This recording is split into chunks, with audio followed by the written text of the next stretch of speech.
खित्ते में ताकत का नया खेल शुरू। सऊदी वली अहद का इसराइल के खिलाफ बयान। मोहम्मद बिन सलमान ईरान के हक में कैसे बोल पड़े। ईरान और सऊदी अरब के ताल्लुकात में बेहतरी कैसे आई। क्या सऊदी अरब इसराइल जंग में ईरान का साथ देगा। जानिए खबर टाइम की स्टोरी में।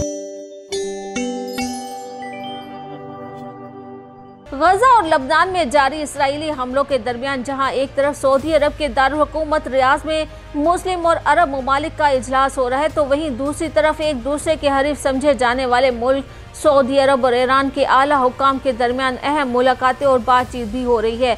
सऊदी फौज के एक आला सतह के वफद ने हाल ही में ईरान का दौरा किया है, जबकि ईरान के सदर मसूद पज़ेश्कियान ने सऊदी वली अहद शहजादा मोहम्मद बिन सलमान से बात भी की है। सऊदी वली अहद ने ईरान की फौजी हुकाम से दोनों ममालिक के अस्करी ताल्लुकात पर तबादला ख्याल किया। ईरानी मुसल्लह अफवाज के शोबा ताल्लुकात आमा के मुताबिक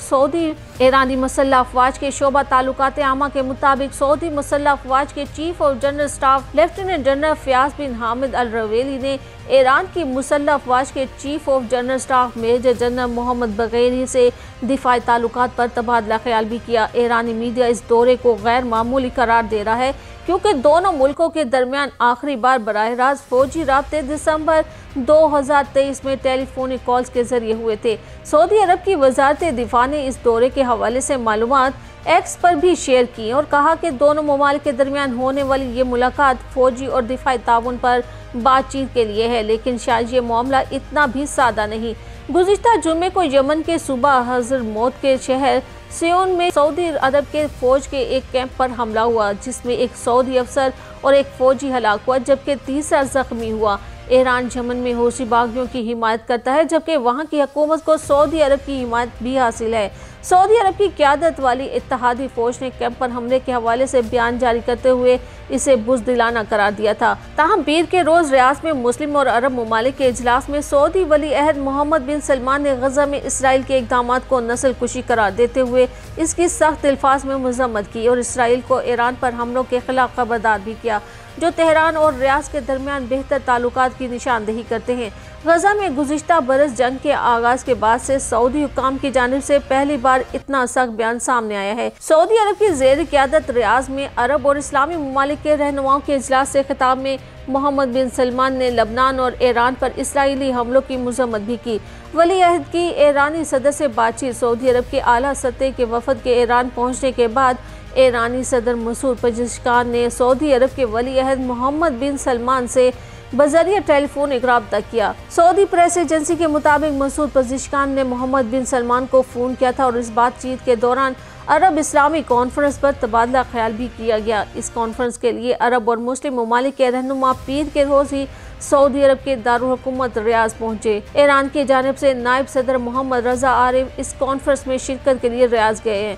इस कॉन्फ्रेंस की बुनियादी तरजीह फ़लस्तीन और लबनान के इलाकों में इसराइली जारहियत को रोकना, आम लोगों को तहफ़्फ़ुज़ फराहम करना और खित्ते में अमन और इस्तेहकाम के क़याम के लिए आलमी बरादरी पर दबाव डालना है। ईरान और सऊदी अरब के ताल्लुकात में बेहतरी। एक दूसरे के हरीफ समझे जाने वाले ईरान और सऊदी अरब गुज़िश्ता साल से करीब आना शुरू हो गए हैं।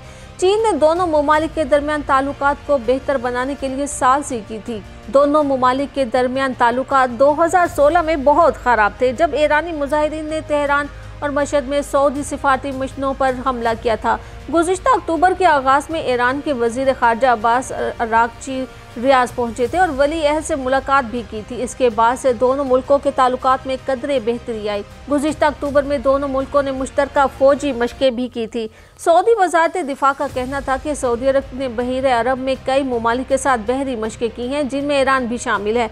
ताहम इसी दौरान ईरान की खबर रसां एजेंसी ने इत्तला दी थी कि ईरान की फ़ौज रूस और ओमान के साथ शुमाली बहरे हिंद में मुश्तरका फौजी मशक़ें कर रही है, जिसमें सऊदी अरब समेत 6 दीगर ममालिक भी शामिल हैं। ईरान के फौजी कमांडर एडमिरल शहराम ईरानी का कहना था कि सऊदी अरब ने बहर अहमर में मुश्तरका फौजी मशक़ों की दरख्वास्त की, ताहम फौजी मशक़ों की कोई मखसूस तारीख नहीं बताई गई। सऊदी अरब के आला सतह के फौजी वफद का दौरा ईरान ऐसे वक्त में सामने आया है जब इसराइल की जानिब से एक नया दावा किया गया है। इसराइल का कहना है कि वो इलाका इस्लामती के लिए बहीर अहमर में अमेरिका की सरबराही में एक इत्तेहाद बनाया जा रहा है, जिसमें इसराइल, उर्दन, मिस्र और सऊदी अरब शामिल होंगे। इतवार के रोज इसराइली रिपोर्ट्स में कहा गया कि बहीर अहमर में फौजी ताउन का मकसद बहरी नकलो हमल, तेल, गैस और स्ट्रेटेजी असासों को ईरानी खतरे से बचाना है। इसराइली न्यूज वेबसाइट ज़माना इसराइल ने अपनी रिपोर्ट में कहा था कि ये इलाकाई दिफाई इत्तेहाद इराक और यमन में ईरान और इसके इत्तेहादियों की जानिब से लाहक खतरात से निपटने के लिए बनाया जा रहा है। गुज़िश्ता एक दिहाई में सऊदी अरब में मोहम्मद बिन सलमान के अरूज के साथ ही रियाज और तेहरान के ताल्लुकात तब्दील होने लगे। अमेरिका के साथ तारीखी ताल्लुकात रखने के बावजूद सऊदी वली अहद इस खित्ते की अहम तरीन शख्सियत बन चुके हैं, जिन्होंने ईरान के मामले पर दिलो जान से काम किया है। अगरचे चीन की सालसी में ईरान और सऊदी अरब 2 साल से भी कम अरसे में एक दूसरे के करीब आने लगे, लेकिन ये मुज़ाकरात और इनके नताइज किसी इत्तेहाद की वजह से नहीं, क्योंकि तेहरान और रियाज की खारजा पॉलिसी में कोई तब्दीली नहीं आई। सऊदी अरब रिवायती तौर पर मशरिक़ वुस्ता में अमेरिका के सबसे बड़े इत्तेहादियों में से एक है। अपनी खारजा पॉलिसी में वो पूरी कोशिश करता है कि अमेरिका के मुफादात और मुतालबात पर सवाल न उठाए। इसके साथ साथ सऊदी अरब और ईरान के दरमियान इलाकाई मुकाबले की तारीख इस्लामी जमहूरिया की तारीख से भी ज़्यादा तवील है। इसराइल की लबनान में जारी फौजी पेशकदमी के साथ साथ गजा में फ़लस्तीनियों की हलाकतों का सिलसिला भी जारी है और इस तनाज़े में अभी तक जंग बंदी का कोई इम्कान नज़र नहीं आ रहा। इस सब के दौरान अमेरिका का सदारती इलेक्शन एक ऐसा शख्स जीत चुका है जो इसराइल की मुकम्मल हिमायत करता है और ईरान के साथ एक सख्त मुआहदे का वादा करके भी आया है। बहुत से माहिरीन का कहना है कि व्हाइट हाउस में डोनाल्ड ट्रंप की वापसी का मतलब है कि मशरिक़ वुस्ता में हालात मज़ीद कशीदा हो जाएंगे, लेकिन अगर ये पेशगोइयाँ दुरुस्त साबित हुई तो खित्ते के बहुत से ममालिक, ख़ास तौर पर सऊदी अरब जैसे वो मुल्क जो अमेरिका के साथ अच्छे और करीबी ताल्लुकात रखते हैं, को एक मुश्किल फैसला करना होगा। क्या इन्हें ईरान का साथ देना चाहिए या इस फौजी कशीदगी में गैर जानिबदार रहना चाहिए? लेकिन एक ऐसे वक्त में जब मुस्लिम दुनिया में इसराइल के खिलाफ गुस्सा इंतहा को पहुंच चुका है, तो इस सूरत हाल में सऊदी अरब, मिस्र, उर्दन और मुत्तहिदा अरब इमारात जैसे ममालिक की ईरान और इसराइल के बारे में गैर जानिबदारी की इन्हें भारी कीमत भी चुकाना पड़ सकती है। पीर को अपनी तकरीर में मोहम्मद बिन सलमान ने जाहिर किया था कि वो अमेरिका और इसराइल की कठपुतली बादशाह के तौर पर पहचाने जाने में दिलचस्पी नहीं रखते। ये पोजीशन न सिर्फ खित्ते में इनकी पोजीशन पर मुस्बत असर डाल सकती है, बल्कि खित्ते में ताकत पर मबनी ताल्लुकात में भी सऊदी अरब के किरदार के लिए बहुत ही अहम है। खामोश रहने और ईरान और इसराइल के दरमियान जारी कशीदगी को नज़रअंदाज करने के बजाय सऊदी अरब अब खुलकर इसराइल के खिलाफ ईरान के हक में सामने आया है।